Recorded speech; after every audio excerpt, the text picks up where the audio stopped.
The skies over the English Channel were a churning gray abyss on that crisp autumn morning in 1943, and Flight Lieutenant Ethan Mackenzie gripped the control yoke of his de Havilland Mosquito with knuckles white as bone.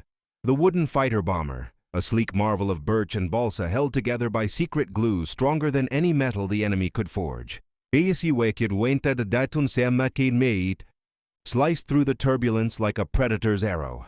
Ethan, a 28-year-old from the rugged shores of Nova Scotia, led a squadron of Royal Canadian Air Force pilots on a daring reconnaissance mission deep into occupied France. The date was September 15th, and the unit, No. 105 Squadron, with its mix of Canadians and Brits, had been tasked with mapping German defenses along the coast, their Mosquito's speed and wooden frames making them ghosts in the Luftwaffe's radar nets. But ghosts could still bleed. Ethan's heart pounded as flak bursts erupted around them, black puffs of death that rattled the aircraft's fragile skin. The acrid smell of cordite seeped into the cockpit, mixing with the faint, resinous scent of the plane's glue, a Canadian innovation from wartime factories in Toronto. "Bandit at 3 o'clock!" crackled the voice of his navigator, Sergeant Logan Thompson, over the intercom, his Toronto accent sharp with urgency. Ethan banked hard left, the G-forces pressing him into his seat, as a Messerschmitt Bf-109 screamed past, its cannon spitting fire. Bullets tore through the wingtip, splintering wood but not yielding. The glue held, a testament to the boffins back home who had engineered it to withstand hell itself. Fear clawed at Ethan's throat, not just for his life, but for the men behind him. Young Owen Campbell from Vancouver, whose wife had just given birth. Grizzled William Hughes from Quebec, nursing a grudge against the Nazis since '39. The mission was clear: photograph the Atlantic Wall, evade capture, but in this moment, survival was the only order that mattered. Engines roared in defiance, and Ethan whispered a prayer to the windswept fields of his youth, hoping this wooden bird would carry them home. If you want more stories of Canadian bravery in Wabluwind, subscribe and hit like, so their sacrifices are never forgotten. As the squadron pressed on, the weight of Canada's improbable war effort hung heavy in Ethan's mind. When the call to arms came in 1939, Canada was a dominion of farmers and fishermen, its population barely 11 million, yet it mobilized over 1 million souls, sending sons like Ethan to fight in Europe's inferno. The Mosquito, codenamed Mossy by its crews, was born of British desperation, but birthed in Canadian factories. Hawker Siddeley plants in Downsview, churning out fuselages from local timber, glued with proprietary adhesives developed in secret labs. Ethan's own plane, serial number MM433, had rolled off the line in Montreal just months ago, its wooden lattice a lightweight wonder that could outrun fighters and bomb Berlin without a whisper. Why Ortona? No, this was prelude to greater storms. The Allies eyed Italy next, and Canadian intelligence needed eyes on the German buildup. Ethan's comrades formed a tight-knit band.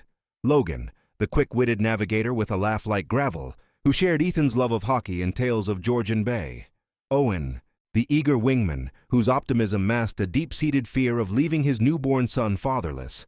And William, the veteran gunner, his French-Canadian fire tempered by losses at Dieppe, where so many of their countrymen had spilled blood on Normandy's sands. Tension simmered as they crossed the French coast, the sea below a graveyard of sunken ships.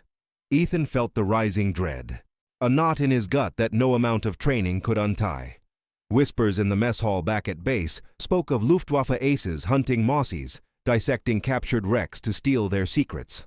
The Germans prized steel and aluminum, but the Mosquito's wood challenged their engineering dogma: light, fast, invisible to radar. Yet something terrible loomed. Radio chatter from home warned of increased patrols, and Ethan's squadron had already lost 2 planes to flak over the Ruhr. Bonds between the men deepened in these skies. Logan sketched caricatures of Hitler on napkins to ease the nerves. Owen penned letters he never sent, and William muttered prayers in French, invoking saints for the fallen. As clouds parted to reveal the jagged cliffs of Normandy, Ethan sensed the shift. The air grew thicker, laced with the metallic tang of impending ambush. His instruments flickered. Was it interference or something worse? The mission demanded they fly low, skimming treetops to snap photos. But every shadow below could hide anti-aircraft nests. Hope flickered like a pilot light. Canada's resolve, forged in the trenches of the Great War, would see them through. But fear whispered that this run might claim them all, their wooden warriors reduced to splinters in enemy hands. The major problem struck without mercy as they dove toward the target, a fortified battery near Caen. Flak erupted in a symphony of destruction, shells bursting so close that shrapnel pinged off the Mosquito's propeller like deadly hail. Ethan's world narrowed to the scream of engines and Logan's frantic calls. "Evasive now! Foe 190 closing fast!" The German fighter, a brute of riveted steel, latched onto their tail, its 20mm cannons shredding the air. Owen's plane took the first hit, smoke trailing from its starboard engine as he radioed, "I'm hit! Bailout impossible!" Ethan's heart seized. Owen was family, the brother he never had, and now flames licked the wing where Canadian glue met balsa. In the chaos, confusion reigned, friend and foe blurred in the smoke, the squadron scattering like leaves in a gale.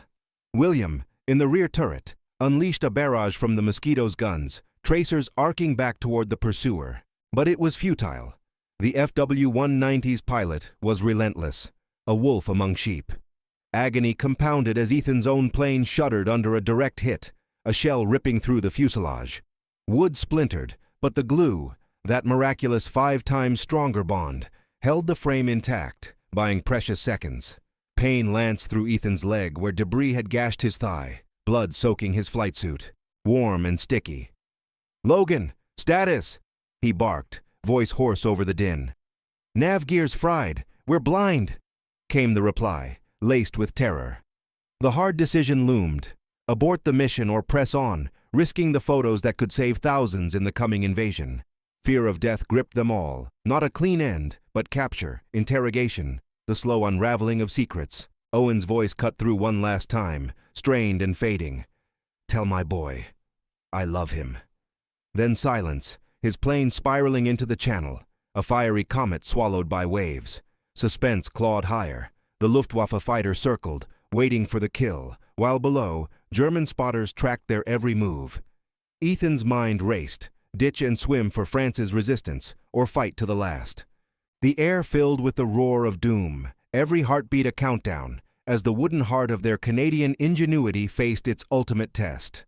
In the peak of the maelstrom, as Ethan's Mosquito limped toward the coast, the explosive twist came. The FW-190 broke off, not from damage, but to call reinforcements. A swarm of 3 more bandits vectoring in from the east.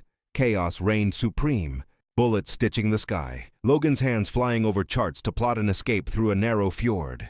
William's guns chattered defiance, downing one attacker in a blaze of wreckage that plummeted into the sea.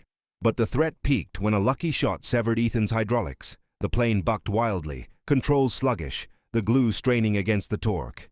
Last chance, a desperate low-level run, skimming waves to evade radar, hearts pounding in unison. If someone is still with him in this moment, subscribe now. Let the world remember we didn't fight alone. Resolution dawned bitter as the squadron reformed over the channel, but at a cost.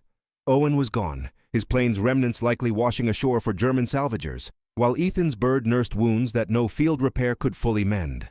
They limped back to base near Cambridge, the photos clutched like lifelines, grainy images of bunkers that would inform D-Day's planners. Who survived? Ethan and Logan, scarred but alive, William with a shrapnel graze that would heal into a lifelong limp. Losses etched deep. Ethan's leg throbbed with infection's promise.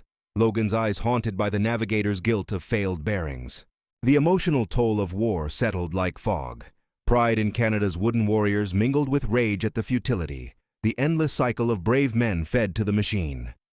Back in the debrief, Ethan stared at the Mosquito's schematics, knowing their glue's secret was safe for now, but wondering how long until the enemy cracked it.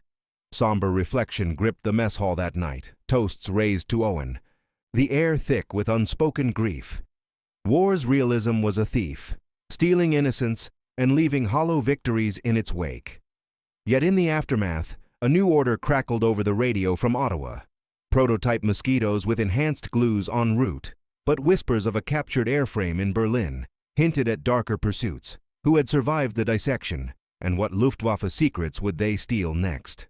Weeks blurred into a tense haze at the RAF base in Cambridge, where the survivors of the September raid nursed their wounds amid the ceaseless hum of mechanics patching Mosquitoes back to flight-worthy skeletons. Ethan Mackenzie, his leg bandaged and propped on a crate in the officer's mess, stared at the grainy reconnaissance photos spread across the table like a map to Armageddon.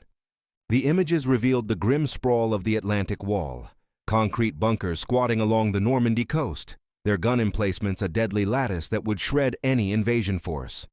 Logan's sketches, once light-hearted jabs at the enemy, now lay crumpled beside untouched mugs of tea, his face gaunt from sleepless nights haunted by Owen Campbell's final transmission.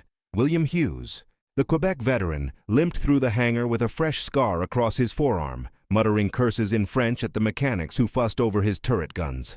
The squadron had been stood down for repairs, but the radio from Ottawa brought no comfort. Intelligence reports confirmed a Mosquito wreckage had washed ashore near Le Havre, not Owen's but another from a sister unit, its wooden frame intact enough to intrigue the Germans. Ethan's mind raced with the implications, the Mossie's secrets, its lightweight construction, the glue that bound it stronger than steel, were Canada's edge, developed in hushed labs from Vancouver to Halifax using resins derived from pine pitch and synthetic polymers. Why had Canada poured its industrial soul into these wooden wonders? To outfox the Luftwaffe's metal behemoths, to turn the tide with ingenuity born of a nation's scrappy resolve. Comrades like the late Owen had embodied that spirit, his letters home now forwarded to a widow in Vancouver, each one a thread pulling at the fraying bonds of the unit. As rain lashed the Quonset huts, Ethan felt the rising tension coil tighter. Whispers from high command spoke of increased Luftwaffe activity, patrols probing the channel for more prizes. The men shared stories in the dim light, Logan recounting boyhood skates on frozen lakes, William evoking the maple-scented forests of his youth, to stave off the dread that this war would devour them piecemeal. Yet something terrible brewed across the water, a shadow lengthening from Berlin's drawing boards, where enemy engineers hungered for the Mossie's heart. The call to action came sooner than expected, pulling the squadron back into the fray on a fog-shrouded dawn in late October. Ethan, cleared for limited duty despite the limp that plagued his steps, climbed into a fresh Mosquito, MM-4AT7, its fuselage gleaming with new coats of camouflage paint over the resilient wooden lattice. The mission: a night intruder raid over the Low Countries, targeting Luftwaffe supply depots to disrupt their scavenging operations.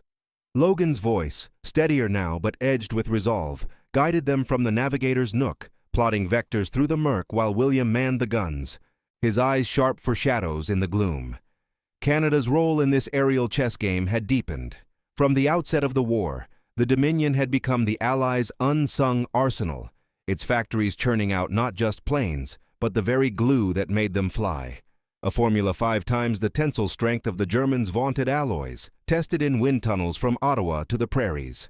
Ethan's comrades, a rotating cast of hardened souls, included newcomers like Sergeant Nathan Ross from Calgary, a wiry radio operator with a penchant for jazz records smuggled from home, and Corporal Ryan Turner, the engineer whose calloused hands knew every rivet and joint. Emotional ties wove through the cockpit chatter. Logan confided in Ethan about his sister's letters from Toronto, pleading for his safe return. William bonded with Nathan over shared Catholic roots, trading rosary beads during lulls. As they droned eastward, the feeling of impending doom thickened like the fog below. Radio intercepts buzzed with reports of the salvaged Mosquito being transported to a research facility near Peenemünde, the same rocket labs where von Braun dreamed of vengeance weapons. Ethan's gut twisted. If the Germans dissected that wreck, they might unravel the glue's mystery, turning Canadian brilliance against the Allies. The air grew colder, engines thrumming with urgency, every flicker on the instruments a harbinger. Below, the occupied land stretched dark and hostile, dotted with searchlights that clawed the sky like accusatory fingers. Hope clung tenuously. The Mossie's speed, its wooden invisibility to early radar, but fear gnawed deeper, whispering of capture, of secrets spilled under torture, of a squadron whittled to ghosts. Disaster unfolded in the heart of enemy territory as the squadron descended on a rail yard near Antwerp, bombs away and guns blazing in the moonlit chaos. Flak blossomed like lethal flowers, shattering the night with concussive blasts that buffeted Ethan's plane, shrapnel whispering through the prop wash. Logan's warning came too late. Bogies inbound. Me-262s, jets. The Luftwaffe's wonder weapons, sleek arrows of swept-wing fury, screamed from the clouds, their engines a banshee wail that outpaced anything the Allies could muster. Nathan's radio crackled with panic as Ryan's Mosquito took the brunt, a jet's cannon fire raking its belly, igniting the fuel lines in a bloom of orange hell. Confusion reigned, the squadron fragmented in the tracer-streaked darkness, friendlies veering to avoid each other amid the pursuing shadows. Ethan's world tilted as he jinked left, the G-forces slamming him against his harness. Blood from his healing wound seeping anew. William's turret spun, barking defiance, but the jets were phantoms. Too fast, too lethal, dancing just beyond effective range. The hard decision crystallized in the smoke. Press the attack and risk annihilation, or break off to save what remained, abandoning the depot to fuel the enemy's dissection labs. Real fear clawed at them, not swift death, but the slow horror of bailout over hostile soil, parachutes blooming into capture. Ryan's voice broke through, raw with agony. Engines gone, going down. His plane, mortally wounded, spiraled toward the Flemish fields, wood cracking but glue holding miraculously until impact, a testament to Canadian craft that now lay exposed to prying eyes. Suspense peaked as a jet locked onto Ethan's tail, its guns chattering, rounds splintering the Mosquito's tail fin, yet failing to sever the bonds. Logan's hands trembled on the charts, plotting a desperate vector homeward, while Nathan screamed coordinates into the void. Below, ground crews swarmed Ryan's crash site like ants on a carcass, their lanterns bobbing in the night, the wreckage intact, ripe for transport to Berlin. Ethan's mind reeled with the sacrifice. Ryan, the quiet tinkerer who dreamed of post-war farms in Saskatchewan, now fuel for the Luftwaffe's curiosity. Every second stretched into eternity, the sky a cauldron of fire and fear, the wooden frame groaning under strain as the glue's strength became both savior and siren call to doom. In the climax of that infernal raid, the threat crested as two Me-262s converged on the limping formation, their jet roars drowning the Merlin engines in a symphony of terror. Ethan threw his Mosquito into a barrel roll, the world inverting in a blur of stars and flak, Logan's shouts merging with the alarms blaring in the cockpit. William nailed a glancing hit on one jet, sending it limping away in flames. But the second pressed inexorably, its pilot a shadow of Teutonic precision. Chaos peaked when a burst sheared Ethan's aileron, the plane bucking like a wild stallion, controls fighting the torque as the glue. That unyielding Canadian secret absorbed the punishment without shattering. Last chance, a suicidal dive through a canyon of low clouds, skimming treetops to shake the pursuer, hearts hammering in sync with the failing instruments. If you're still here with him in this moment, subscribe. So their courage lives on. The explosive twist erupted as the jet overshot, clipping a church spire in the valley below and erupting in a fireball that lit the night like a false dawn, buying the squadron precious minutes to vanish into the murk. Dawn broke over the channel with the ragged remnants of the squadron touching down, 2 planes short and souls heavier for it. Ryan's loss stung deepest, his body unrecovered, the wreckage rumored en route to the Reich's engineers via flatbed truck under heavy guard. Ethan collapsed from the cockpit, medics swarming as infection flared in his leg. A feverish haze blurring the debrief where the raid's partial success, a depot in flames, offered cold comfort. Survivors like Nathan, shaken but whole, and William, with singed brows from a near miss, gathered in the mess, their emotional scars festering. Logan's guilt over miscalculated timings, Ethan's rage at the jet's superiority fueling a vow for vengeance. War's bitter realism etched lines on young faces. Canada's contributions, from glue to grit, prolonged the fight, but exacted a toll in blood and broken dreams. Somber reflection filled the hours. Toasts to Ryan murmured over black coffee, the air thick with the scent of oil and regret. Victories hollow and measured in graves. Yet as medics stitched wounds, intelligence briefs hinted at the captured Mosquito's fate. Luftwaffe boffins in Berlin, dissecting the wooden enigma, their awe at the glue's strength already sparking frantic replication efforts. The conflict's end loomed distant, but for these men, survival was a Pyrrhic gift, leaving them altered, harder, haunted, bound by losses that no adhesive could mend. November's chill seeped into the bones of the RAF base at Cambridge, where the squadron licked its wounds from the Antwerp raid, the scent of damp earth and engine oil mingling with the perpetual haze of cigarette smoke in the briefing rooms. Ethan Mackenzie, his leg now a throbbing reminder encased in plaster, pored over intercepted Luftwaffe signals with a grim determination that masked the fever dreams plaguing his sleep. Visions of Ryan Turner's Mosquito splintering under jet fire, its secrets spilling like blood onto foreign soil. The captured wreckage, confirmed by ultra-decrypts from Bletchley Park, had indeed reached a fortified lab in the heart of Berlin, under the watchful eyes of the Reich's top aeronautical minds, including the enigmatic Dr. Hans Vogel, a former Junkers engineer whose obsession with lightweight materials bordered on mania. Canada's stake in this espionage of the skies ran deep. The Mosquito's glue, a proprietary blend of phenolic resins and Canadian spruce extracts, wasn't just adhesive, it was the invisible armor that allowed the wooden airframes to flex under stress without fracturing, a formula born in the chemical plants of Sarnia, Ontario, where wartime secrecy veiled innovations that outstripped German metallurgy. Logan's hands, steady as he annotated maps, betrayed no tremor, but his eyes darted to the empty chair where Ryan once sat, spinning yarns about prairie harvests. William Hughes, his limp more pronounced in the cold, shared quiet vigils with the newcomer, Flight Sergeant Connor Morgan from Halifax, a lanky radar specialist whose dry wit cut through the gloom like a searchlight, and leading aircraftman Samuel Wright, the armorer from Winnipeg, whose calloused fingers loaded bombs with a precision that spoke of farm-bred steadiness. Emotional threads bound them tighter now, Ethan confiding in Connor about the ghosts of Dieppe that haunted his Quebec roots, Logan trading childhood tales of Toronto streetcars with Samuel to forge bonds against the isolation. As intelligence painted a vivid picture of the dissection underway, the rising tension coiled like a spring.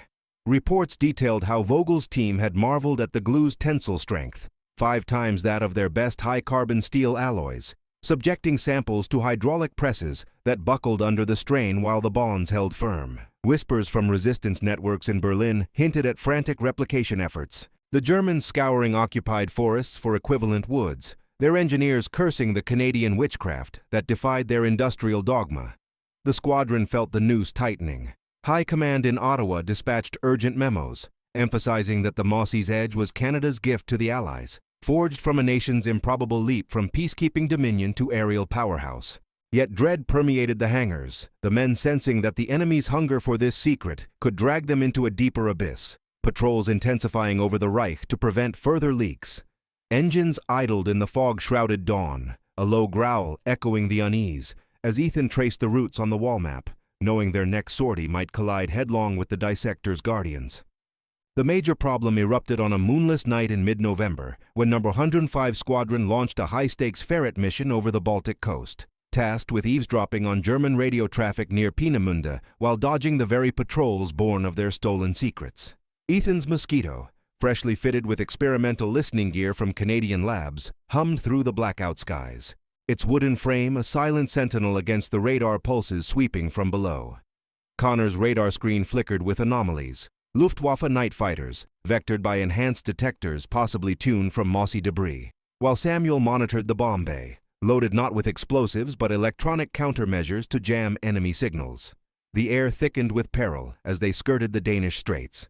The sea below, a black void dotted with U-boat wakes, but the true ambush waited in the form of a wolf pack of Ju-88s, their twin engines a predatory drone that shattered the night's fragile peace. Confusion cascaded like dominoes. Logan's intercom crackled with urgent bearings. Bandits at 11, closing fast, as William's gun swiveled in the turret, spitting lead into the void. Ethan's hands danced on the yoke, banking sharply to evade the first pass, but a cannon round grazed the wing, splintering balsa yet held by the glue's unyielding grip, sending vibrations through the cockpit that jarred Connor's instruments offline.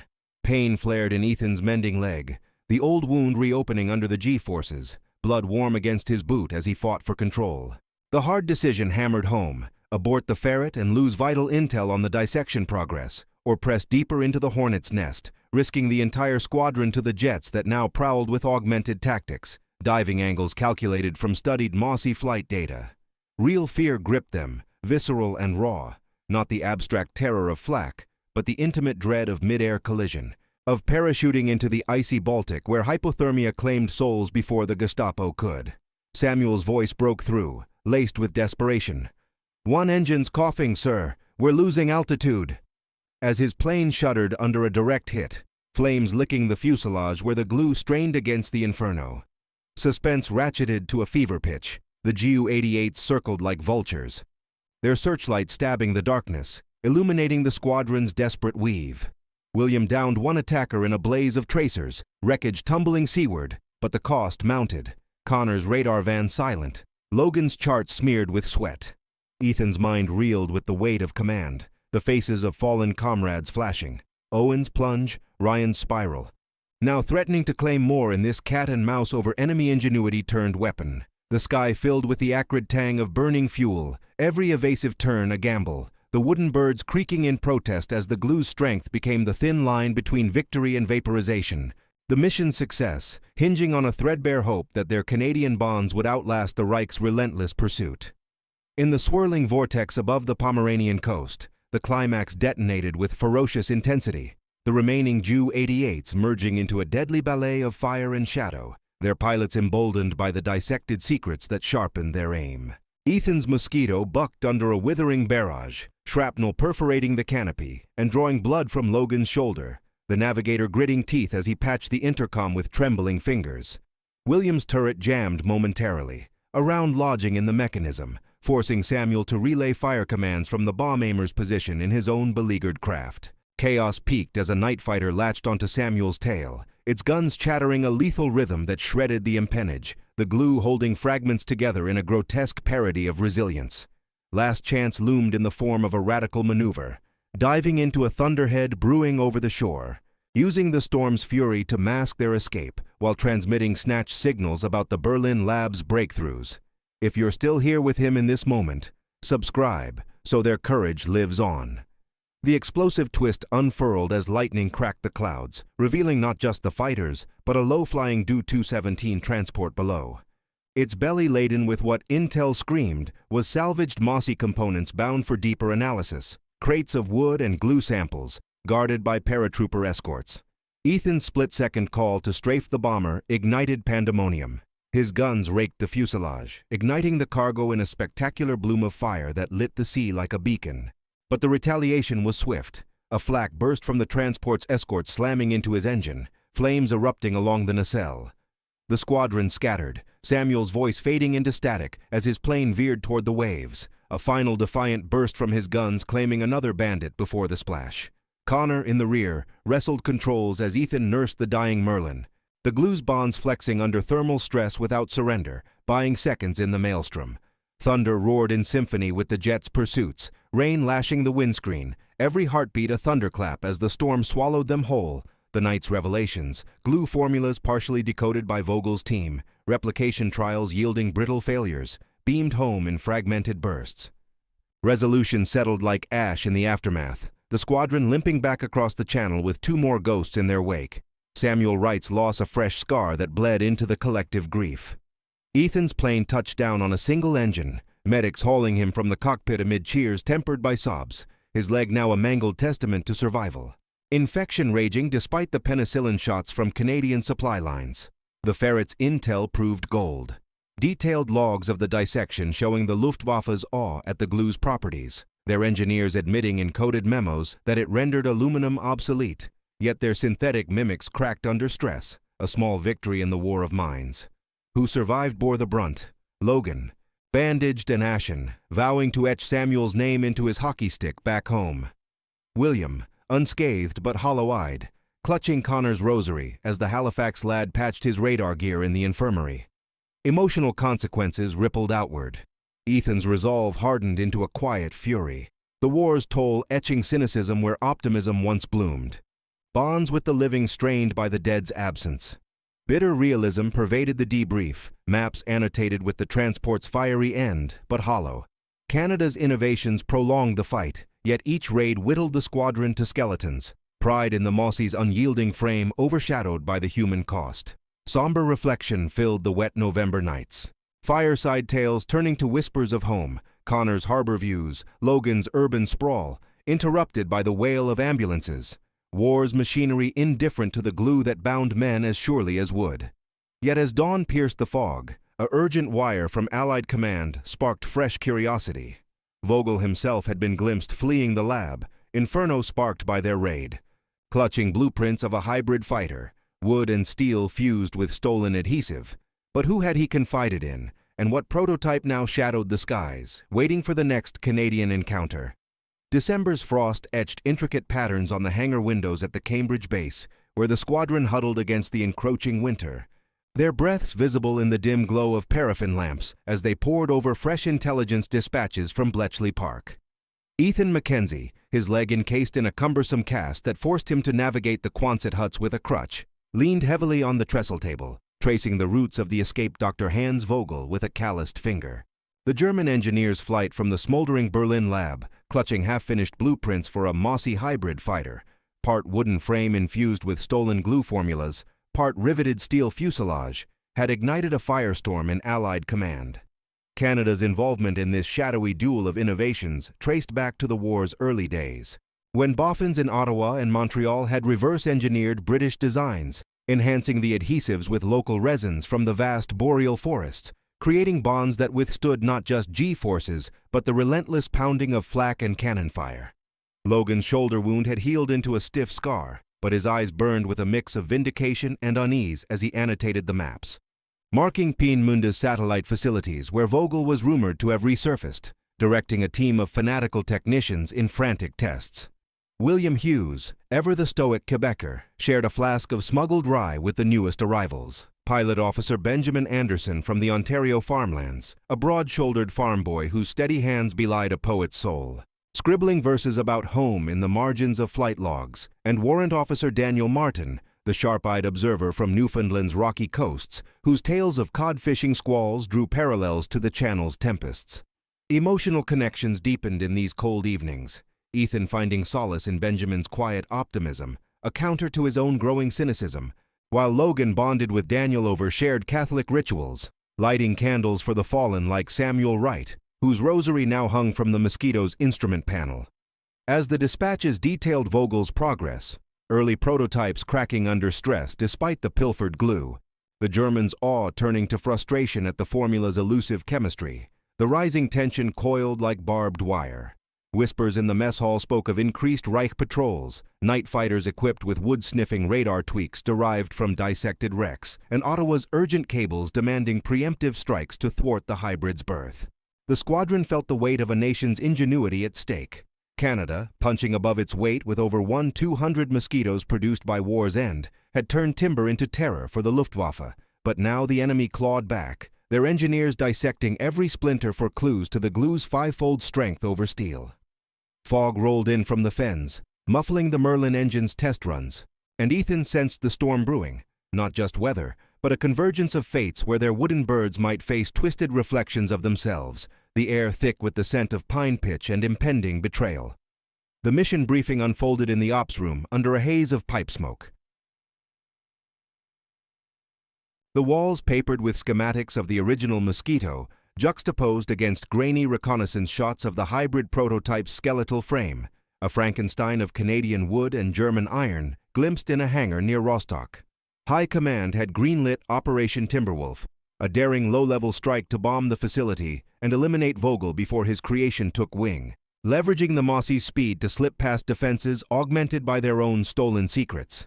Ethan's crutch tapped rhythmically on the concrete floor as he absorbed the details, his squadron now a leaner beast, Logan Thompson at navigation, William on guns, Benjamin Anderson as wingman in a fresh MM-5-112, and Daniel Martin handling reconnaissance from a trailing scout plane.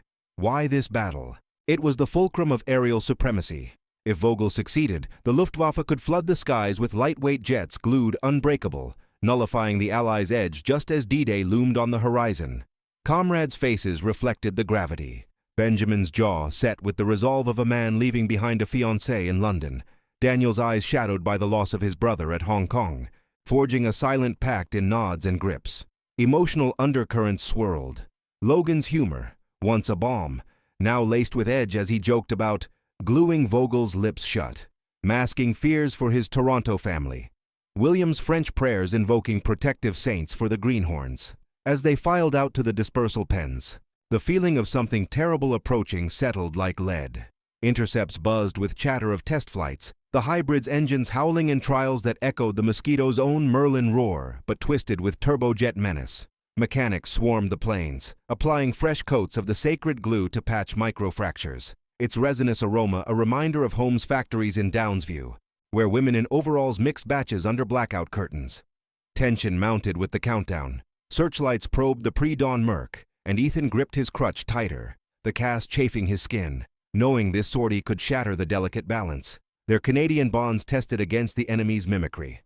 The squadron taxied into position, props blurring into silver discs, hearts pounding with the dread that Vogel's dissection had birthed a monster hungrier than any Bf-109, the Baltic winds carrying whispers of doom across the water.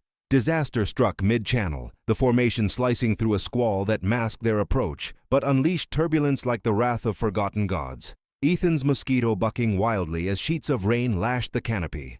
Logan's voice cut through the static. Contacts bearing 090, hybrid scrambling. The nightmare materialized.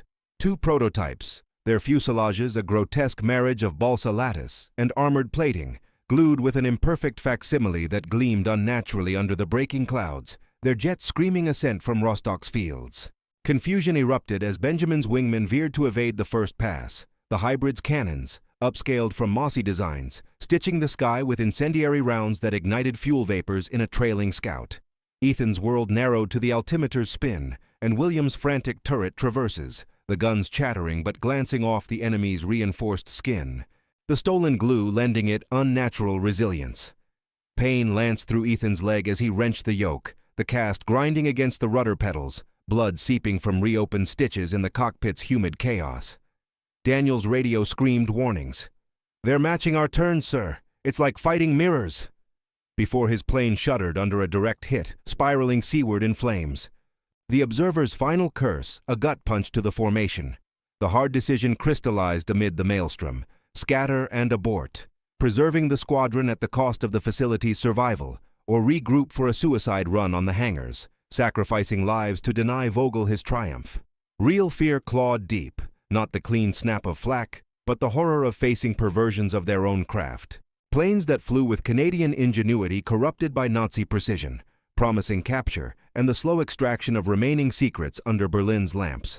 Suspense clawed to its zenith as a hybrid locked onto Benjamin's tail, its pilot, Vogel's protege perhaps, exploiting dissected flight data to predict every jink. Rounds splintering the wing where glue held but wood yielded in screams of tearing fiber. Logan's charts fluttered in the slipstream, sweat beading on his brow as he plotted a desperate vector through flak alleys, while William's barrels overheated, jamming mid-burst. Below, the Baltic churned with debris from Daniel's plunge, German boats converging like sharks, and Ethan's mind reeled with the cascade of losses. Owen, Ryan, Samuel, now Daniel, each a splinter in the squadron's heart, the mission devolving into a visceral brawl where the glue's superiority became a double-edged sword, binding them to a fight that threatened to unmake their world peace by agonizing peace. The climax ignited over the fog-shrouded coast. The hybrids weaving through the squadron like vengeful specters, their engines a hybrid howl that drowned the Merlins in dissonance, Vogel's flawed replication granting them bursts of speed, but at the cost of stability, wings flexing unnaturally under torque. Ethan's plane took a grazing hit, shrapnel peppering the fuselage and severing fuel lines. Flames licking the nacelle as Logan smothered a cockpit fire with his extinguisher, coughing through acrid smoke. Williams' renewed fire downed one hybrid in a cataclysmic spin, its wreckage cartwheeling into the surf and erupting in a geyser of foam. But the second pressed with lethal tenacity, mirroring Ethan's evasive rolls with eerie prescience born of stolen telemetry. Chaos crested as Benjamin's Mosquito faltered, engine coughing from battle damage, his voice cracking over the net. "Can't shake it. Ethan, take the shot." The peak threat loomed in the form of the hangar lights piercing the mist. Vogel's silhouette glimpsed on a balcony, blueprints in hand, as flak batteries awoke in a crescendo of thunder. Last chance, a coordinated dive bomb run. Benjamin drawing fire while Ethan lined up the facility, the glue in his frame straining against the dive's gravitational scream without fracture. If you're still here with him in this moment, subscribe, so their courage lives on. The explosive twist detonated as Benjamin's plane exploded in a deliberate ram, colliding with the hybrid in a mid-air inferno that lit the dawn. Buying Ethan the window to release his payload, bombs tumbling into the heart of the lab, igniting secondary blasts that consumed prototypes and papers in a roaring pyre. But the retaliation was merciless. Ground fire raked Ethan's underbelly, shredding controls and forcing a desperate bailout vector, Logan wrestling the yoke as William picked off gunners below. The hangar crumbled in flames, Vogel vanishing into the smoke, fled or felled. While the squadron's remnants clawed for altitude, the Baltic a graveyard below, every second a razor edge between escape and eternity. Resolution crept in with the first rays of sun gilding the channel, Ethan's damaged Mosquito splashing down short of base, a rescue launch from Dover plucking him, Logan, and William from the swells amid cheers that rang hollow against the raid's butcher's bill. Benjamin's sacrifice had sealed the lab's doom, intel confirming the hybrid program gutted, Vogel's notes incinerated, his team scattered. But at the cost of 2 more souls, Daniel's body lost to the depths, Benjamin's a fiery epitaph in the sky. Survivors bore the marks. Ethan's leg demanded amputation below the knee, the infections toll a lifelong crutch beyond the wooden one. Logan's burns blistered his hands, ending his flying days. William, whole but shattered, retreated into silence, his prayers now laced with doubt. Emotional fallout cascaded, pride in Canada's glue triumphing over mimicry soured by grief, the mess hall echoing with toast to the lost, voices cracking over tales of Benjamin's poetry and Daniel's sea shanties. War's bitter realism stripped illusions, the Mosquito's secrets held, prolonging Allied air dominance, but each victory carved deeper into the men's spirits, leaving hollow men in flight suits, reflections somber in the polished props. Yet as medics wheeled Ethan to surgery, a coded message from resistance cells sparked unease. Vogel lived, smuggled to a Bavarian redoubt, with a single vial of refined glue sample, his final hybrid design whispered to take flight under moonlight. In the sterile ward of the Cambridge Hospital, where the scent of carbolic soap warred with the phantom tang of aviation fuel, Ethan awoke to the low drone of distant engines, his bandaged stump a numb void that promised phantom pains in the nights to come.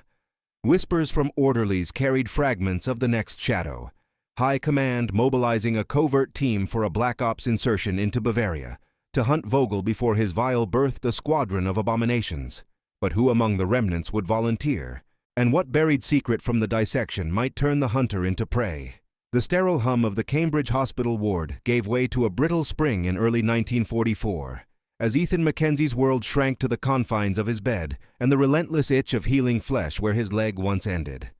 The amputation had been swift, a surgeon's mercy amid the gangrene's advance, but the emotional amputation ran deeper, carving away the pilot who once danced the skies in wooden defiance.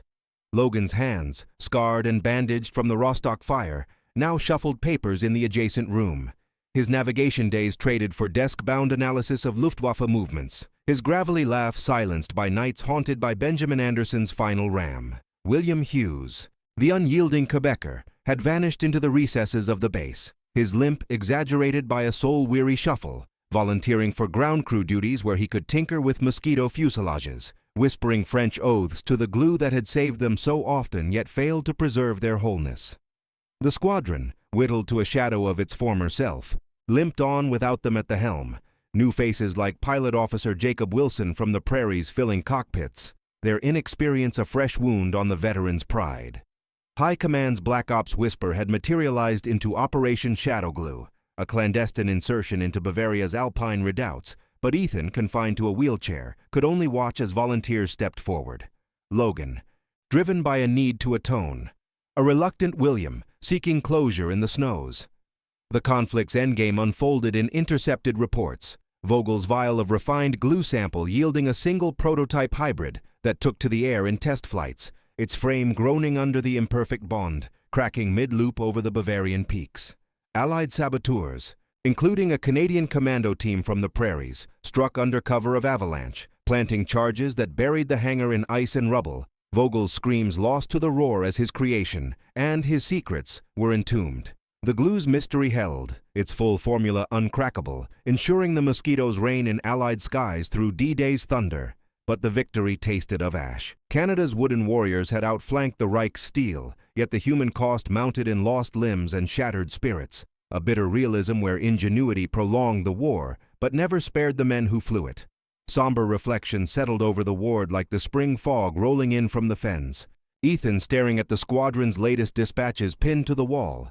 Grainy photos of the Bavarian wreckage, twisted metal fused with splintered birch, a testament to the glue's supremacy that now felt like a hollow crown. Logan's return from the op, frostbitten but alive, brought tales of the hunt. Vogel cornered in a chalet, clutching his blueprints like a talisman, only to trigger the blast that claimed him and his inner circle, the vial shattering in the inferno, its contents reduced to slag. William had not returned. A rock slide during exfil, they said, burying the gunner beneath tons of snow, his rosary found clutched in a gloved hand amid the debris, a final prayer unanswered. Emotional consequences rippled through the survivors.